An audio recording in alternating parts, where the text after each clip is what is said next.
ان کو کہ اپنے بزرگوں کے سامنے آپ کوئی بات کریں جب وہ سوئے ہوئے ہوں، خراٹے لے رہے ہوں، اور بعد میں ان کو اٹھا کے پوچھے میں نے کیا بات کی تھی،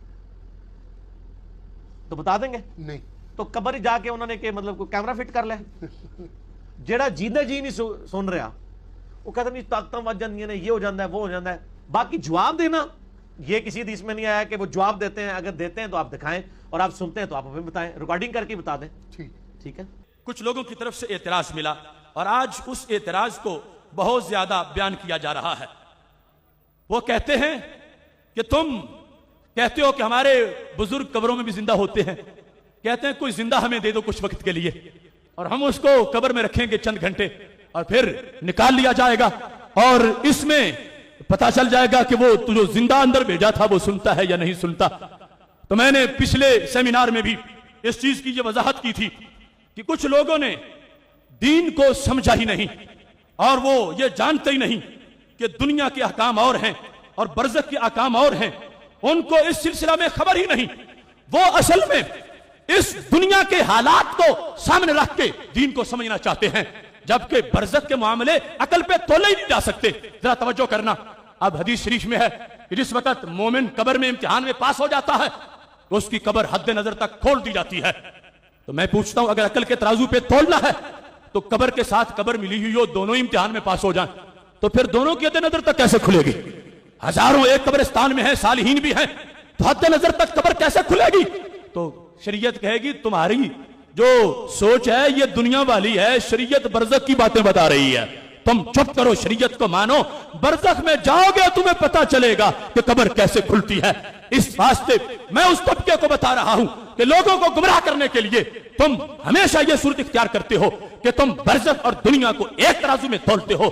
جان لو برزخ اور ہے اور دنیا اور ہے. اور اگر اس کی مثال سمجھنا چاہتے ہو اور پوچھنا چاہتے ہو کہ قبر والے کا انداز کیا ہوتا ہے، تم زندہ کو قبر میں دفن کر کے حیات ظاہری دنیاوی پر برزخ کو قیاس کرنا چاہتے ہو. میں تمہیں محدثین کے امام سے یہ ثابت کرنا چاہتا ہوں کہ جو ہمارے زندہ ہیں دنیا میں ان کا معاملہ چھوڑو، تم ہمیں کوئی چھٹی نہ دو. ہم جو قبر میں ہیں ان سے یہ ثابت کروائیں گے کہ ان کا انداز کیسے ہوتا ہے، وہ قبر میں رہ کے کیسے سنتے ہیں اور کس انداز میں قبر سے وہ اپنی زندگی کا اظہار کرتے ہیں. یہ کتاب الثقات ہے جس میں سیکا راویوں کا ذکر ہے. یہ امام ابن حبان کا وہ مجموعہ ہے کہ جس کی جلدوں کو دیکھ کر حدیث کا معیار معین کیا جاتا ہے. حدیث کمزور ہے یا صحیح ہے اس کے راویوں کی جو پوزیشن ہے ان کتابوں سے، یہ کتاب الثقات جیسی کتابوں سے معین ہوتی ہے. اس کتاب کے اندر جلد نمبر 2 پر صفحہ نمبر 32 پر حضرت احبان بن سیفی ان کا ذکر ہے. یہ حضرت احبان بن سیفی کون ہیں؟ یہ 14ویں 15ویں صدی کے نہیں، یہ بڑے پرانے ہیں. کون؟ یہ حضرت ابو ذر غفاری رضی اللہ تعالیٰ عنہ کے بھانجے ہیں. یہ حضرت ابو ذر غفاری کے شاگرد ہیں. احبان بن سیفی حضرت ابو ذر رضی اللہ تعالیٰ عنہ سے روایت کرتے ہیں اور ان کا انداز کیا ہے؟ یہ بصرہ میں رہتے تھے اور بڑے زاہد و عابد تھے، بڑے پرہیزگار تھے. انہوں نے موت کے وقت یہ وصیت کی تھی اوصى عند موته کہ وصیت تھی اللہ یکفنا فی قمیص مخیط، کہ مجھے سلائی شدہ قمیص میں دفن مت کرنا، مجھے سلی ہوئی قمیص مت پہنانا. آج یہ لوگ کہتے ہیں قمیص تم نے خود اتاری، قبر میں تم نے خود اتارا. وہ خود نہیں اترے، قمیص خود اتار نہیں سکی. قبر میں پہنچے تو تم نے مشکل کشا مان لیے، قبر میں پہنچے تم نے حاجت روا مان لیے. میں کہتا ہوں یہ سند کے ساتھ صحابہ کے شاگرد کا انداز پیش کر رہا ہوں. کتاب مجنون لیلا کی داستان کی نہیں، یہ نقد رجال کے امام ابن حبان کا یہ مجموعہ جس کے ذریعے سے حدیثیں تولی جاتی ہیں، سندیں چیک کی جاتی ہیں. اس کے اندر ایک عظیم محدث، ایک عظیم ولی کا ذکر ان کے شاگرد جس انداز میں کرتے ہیں وہ تمہارے سامنے پیش کر رہا ہوں. جب وقت وصال آیا حضرت احبان کا، انہوں نے کہا مجھے سلی ہوئی قمیص مت پہنانا. پہلے اس لیے وصیت کی کہ کوئی ایسا مسئلہ چل رہا تھا، کچھ لوگ مصر تھے کہ ہم نے پہنانی ہے، یہ کہتے تھے مجھے مت پہنانا.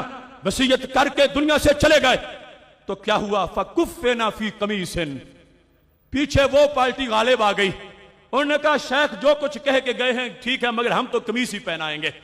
ہم نے جو کہا ہے سوچا ہے ہم نے بنوا کے رکھی ہے, ہم نے قمیص پہنانی ہی پہنانی ہے.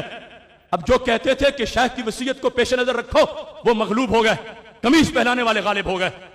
اوبان سیفی کو قمیص پہنائی گئی, روح نکل گئی ہے, جنازہ ہو گیا ہے, قبر میں دفن کر دیا گیا ہے. فلما رجعوا من دفنہ, جب کہ ان کے رشتہ دار ان کو دفن کر کے گھروں کی طرف واپس لوٹے تو کیا ہوا؟ کہتے ہیں داخلوا دارہ, ان کے گھر, ان کے کمرہ خاص میں داخل ہوئے. فَإِذَا الْقَمِيصُ الَّذِي كَفَّنُوهُ فِيهِ مَوْضُوعٌ فِي الْبَيْتِ, وہ قمیص جو ان کو کفن میں پہنائی تھی ان کے گھر لٹکی ہوئی نظر آ رہی تھی. صفحہ نمبر 32, ترجمہ نمبر 205. اوبان سیفی, ان کا وقت وصال, وصیت یہ ہے مجھے سلی ہوئی قمیص مت پہنانا. روح نکلی تو کسی نے پہنا دی. میں پوچھتا ہوں ان لوگوں سے جو کہتے ہیں زندہ دو کوئی اپنا بابا, ہم رکھتے ہیں قبر میں 6 گھنٹے پھر تمہیں واپس کر دیں گے. میں کہتا ہوں میرے فوت شدہ بابا کا مقابلہ کون کرے گا؟ جن کو قمیص زندگی کے ختم ہونے کے بعد پہنائی گئی, مرضی نہیں تھی کہ مجھے قمیص سلی ہوئی پہنائی جائے, وہ پہنا کے دفن کیا, قبر بند ہو گئی. میں پوچھتا ہوں قمیص نکال کے کون لایا تھا؟ قمیص کو گھر میں کس نے لٹکایا تھا؟